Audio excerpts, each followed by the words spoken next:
എൻ്റെ ജീവിതത്തിൽ സഹകരണ രംഗത്ത് പല കാര്യങ്ങളും ചെയ്തിട്ടുണ്ട്. ഞാൻ നേരിട്ട് 2 സർവീസ് സഹകരണ ബാങ്കുകളും ഒരു RBI ലൈസൻസോട് കൂടിയ അർബൻ ബാങ്കും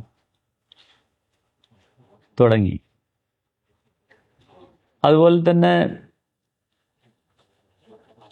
NVR cancer centre, Saptha resort, Indian mall, ഒറ്റപ്പാലത്തെ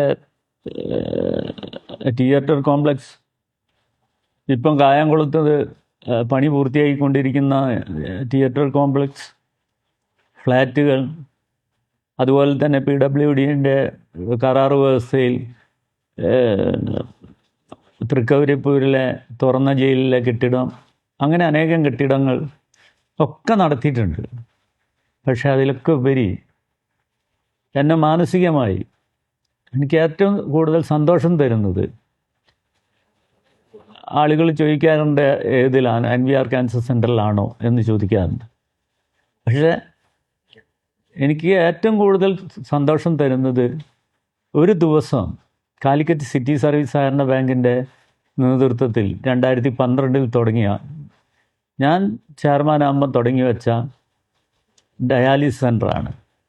ഇപ്പം ഒരു ദിവസം 72 രോഗികൾക്ക് പൂർണ്ണമായും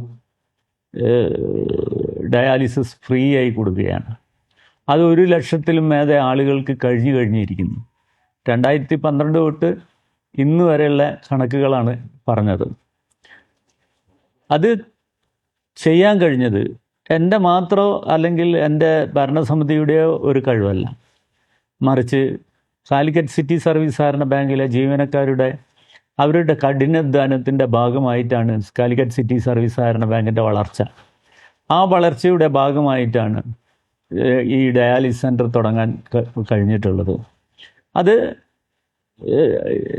എന്നാൽ 2003 കാലിക്കറ്റ് സിറ്റി സർവീസ് സഹകരണ ബാങ്ക് സ്റ്റാർട്ട് ചെയ്യുന്നത്. ആ മാർച്ച് തൊട്ട് ഇന്ന് വരെ എല്ലാ വർഷവും അത് ലാഭത്തിലാണ്.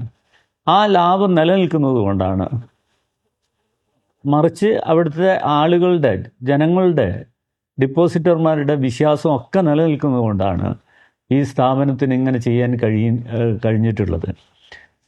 എന്നെ സംബന്ധിച്ചിടത്തോളം ഈ ഒരു ഡയാലിസിസ് ഫ്രീ ആയി കൊടുക്കുന്നത് ഞാൻ ചെയ്ത കർമ്മത്തിൽ ഏറ്റവും മനസ്സിന് തൃപ്തിയുള്ള, അല്ലെങ്കിൽ മനസ്സിന് സന്തോഷം തരുന്ന ഒരു പ്രൊജക്റ്റാണ് കാലിക്കറ്റ് സിറ്റി സർവീസ് സഹകരണ ബാങ്കിൻ്റെ ഡയാലിസിസ് സെൻ്റർ.